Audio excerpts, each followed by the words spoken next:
welcome back inside the cave in this Tuesday morning, 7:25, and that means Tom Crawford is with us here. And Tom, welcome to the broadcast this morning. And we talk about turnovers in Michigan basketball, but the football team, wow, 5 turnovers, and they still won the game. That's amazing. Yeah, they caught that virus, from over at Chrysler Arena. I guess that's too close to the football building, but yeah, that was crazy. I remember Bo Schembechler many years ago, and multiple times saying when you serve up 5 turnovers, no matter how many you get from the opposition, your chances of winning are pretty slim. And to go 5-0 in that and still win the game, but then you look at the total yards in this game, they doubled up the Wildcats. They almost had 500 total yards. But, hey, there's no such thing as an ugly win. We've talked about that, Pat. And onward they go, another challenge against Maryland this Saturday, 4 o'clock in College Park, and then the big one against Ohio State. Well, Bryce Underwood looked pretty good in that game on Saturday. He was making some pretty good throws, but those 2 picks really kind of hurt him. Boy, those are bad. 21, 32, 280 yards aren't bad at all, but, man, you can't turn the damn ball over. You cannot do that. And when you put your defense precarious position of defending a 5-yard drive or whatever that was, that's kind of overwhelming. But he'll get better. I still believe in this kid. I really do. And they, on that final drive for the field goal, guys, think about this. They converted 3 third downs on that, and Bryce Underwood had that run. That was huge. I think that was the second first down, and they won the game. Dominic Sabata, you talk about resilient. You talk about somebody who had to have that in their mind. The missed field goal is a short one. And then the long one, his best kick, but he converted. To be a field goal kicker, you've got to be a little crazy, and I'm sure he is as well. Speaking of that, field goal kickers and crash, just reading the story, too, where Jake Moody just signed with the Commanders. It'll be his 3rd team this year, talking about oh, my God, I didn't hear that, because I know he was with the Bears, and they're a commodity. Washington's kicker he's missed 6 of his 19 attempts this season, including 2 on Sunday. So they gave him the bus ticket out, and they brought in Jake Moody. So it's like you're a freelance business consultant when you're a kicker in the NFL. Just move around and bring out your tools of the trade. Well, Tom, looking ahead toward the Maryland game, we've got so many injured players now. Running back position especially, and we saw Bryson Cusdell come in and very, very impressive. He may be the next guy up. Number 24 for the old people like me. Remind me of Butch Woolfolk, same there you go. Jersey number, and somewhat of the same style of running. Good downhill runner, a lot more physical than I know he's a speed back, definitely a speed back. Fastest guy second fastest guy in this. He's one of the top 2. But I was impressed, next man up. And Jordan Marshall, I was doom and gloom on that. It looked like, oh my God, here goes number 2 in the running room as far as the stellar running backs out the season. But that flipped the script on that. And he could be ready for Maryland, definitely be ready for Ohio State. And that's huge. Because I think Bryson Cusdell will do a good job, and that's a huge confidence builder. He was holding on to that ball for dear life. It was like out of a train. I mean, you saw a couple of those plays. I played it back. He was cradling that ball, and that's a good thing. Well, we saw him. He played down here against Adrian his senior year, and he was very impressive. Yeah, I remember, he was a walker. I remember him buzzer on me, walked on, and that's tough. And keep in mind, you have a 2 freshman, Jasper Parker, number 27 on offense for the Wolverines. He's had some carries. But the guy that's going to carry this team offensively is Andrew Marsh. You talk about a coming out party. Lord almighty, he was unbelievable in this game. 12 catches, 189 yards, averaged almost 16 yards a catch. He's the real deal. Well, also, Sharon Moore made the announcement that Andrew Marsh will be their punt returner from here on out. Samaj Morgan has had his issues this year. Yeah. I feel bad for number 0 on offense, Samaj Morgan, but at the same time, on that punt return, with guys, I'm willing to just sit down, get down on that punt. He kept on scrambling for more, puts the ball in harm's way. That flipped that game. One of 2 games that flipped that, 1 or 2 plays that flipped that game. Michigan was really humming at that time. And yeah, you gotta make business decisions. Jerome Moore does, and Andrew Marsh has big hands, reliable hands, and you got to use them this year. Maybe you want to keep him out of harm's way, moving forward next year and beyond. But they need him this year. He's dependable. Well, looking to Maryland, what do they bring to the table here that Michigan has to worry about? I mean, it seems like every team is coming for Michigan. They've got a target on their back, and they're 8-2, but you still got to play the game. Well, I thought, these games, that's why you play the games, right? And, they got a freshman quarterback who's pretty good. But, Maryland, what's their skid? Was there 5 in a row they've lost? They've recommitted. The athletic director has committed to the coach, say, we're going to get you more money. So he'll live to play another day next year. Loxley will, but I think Michigan. Here's my feeling on this game on Saturday. I think, of course, I say this all the time. They've had their wake-up call. I think they will not overlook Maryland. They know what it's like to be on the road in a scrambling mode of having to win, in desperation as they did. There will be a lot of Michigan fans. The Mid-Atlantic area, well, Michigan alumni are everywhere. But I think they'll be well represented. It'll almost be like, in my mind, it'll be a little bit like it was at Wrigley Field where, Michigan had majority fans. I have friends who were at the game, multiple friends who were at the game, said it was at least 60-40, probably more 75-25. So I think Michigan will win the game. Although I just, I don't take anything for granted with this team. I mean, because seemingly they make mistakes that they have something breaks down offensively, but I'm becoming a lot more confident in the defense. I truly do.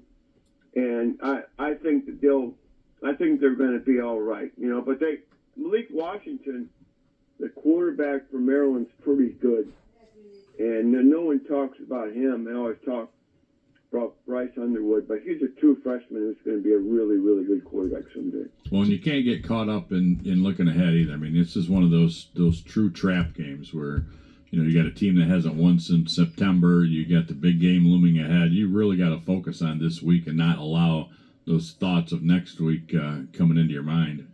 Well, yeah, Maryland has 2 games left with the 2 Michigan teams.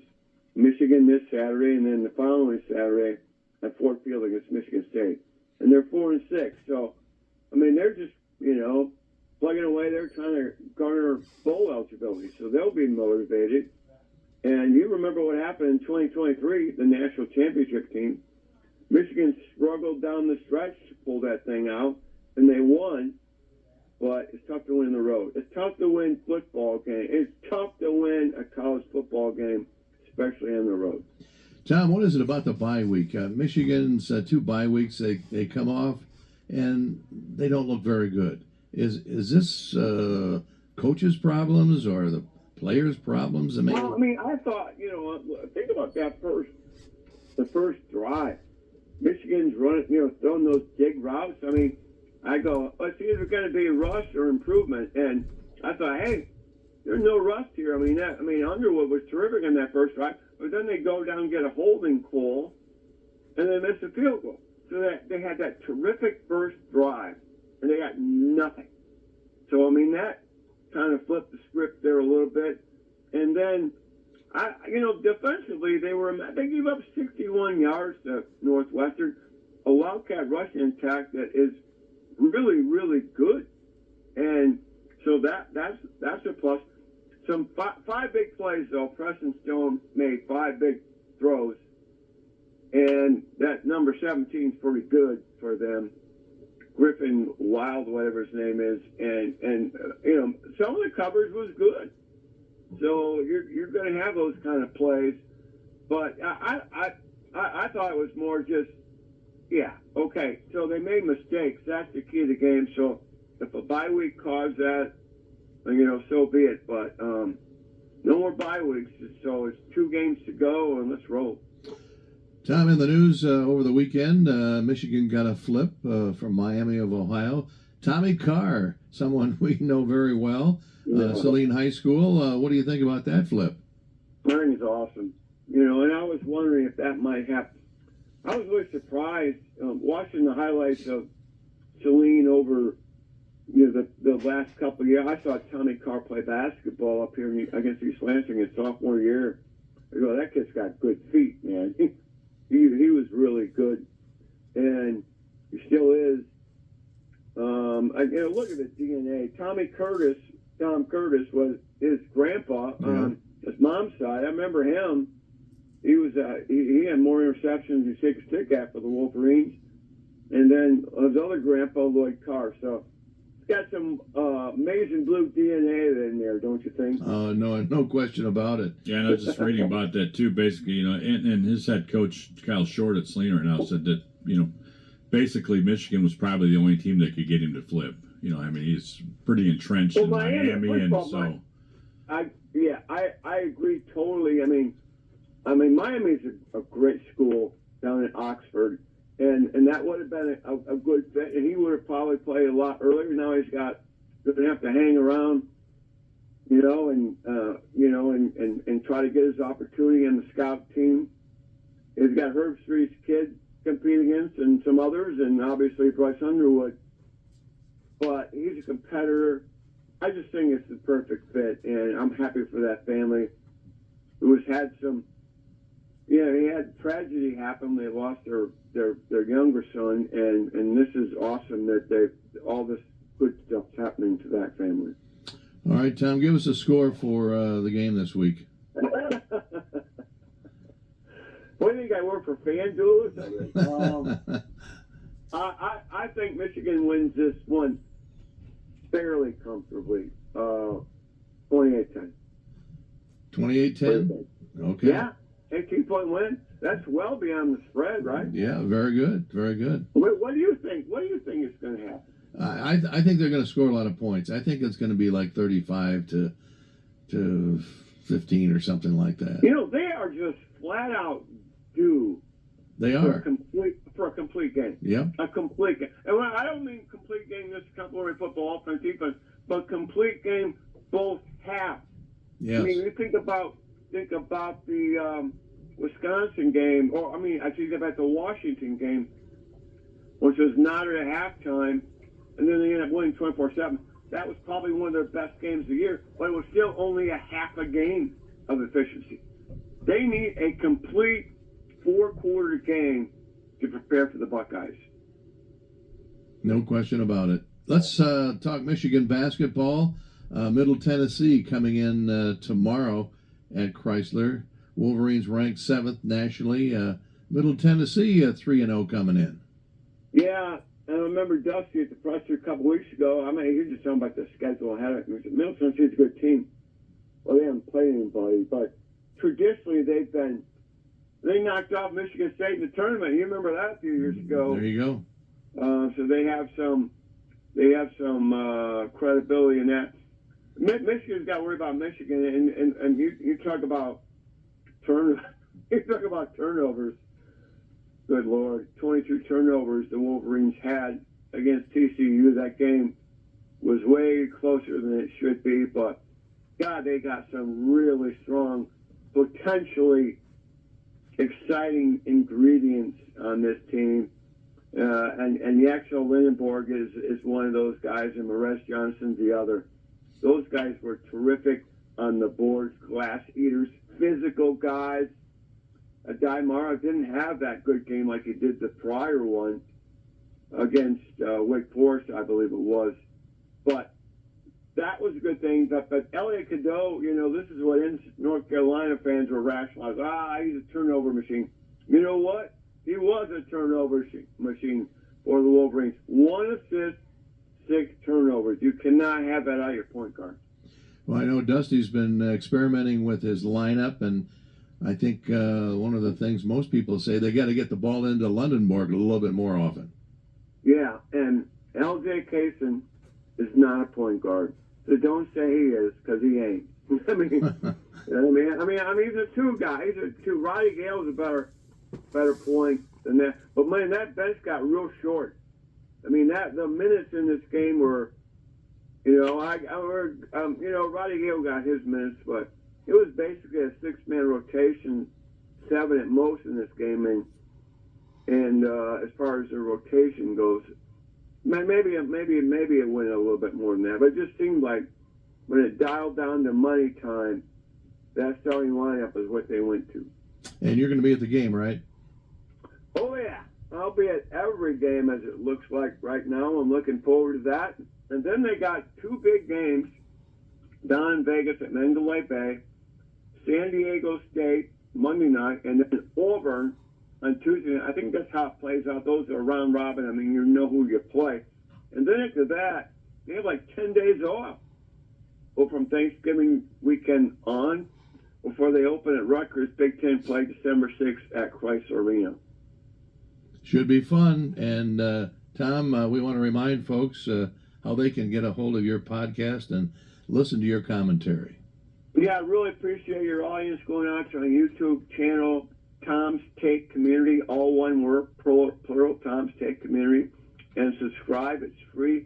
A lot of Michigan content. I'll have this interview on there as well. So always a pleasure being out with you guys. It's an honor to be on Inside. Before we let you go, though, I want to mention Kim Barnes-Arico's team, 3-0 on the season. They've got some tough games coming up.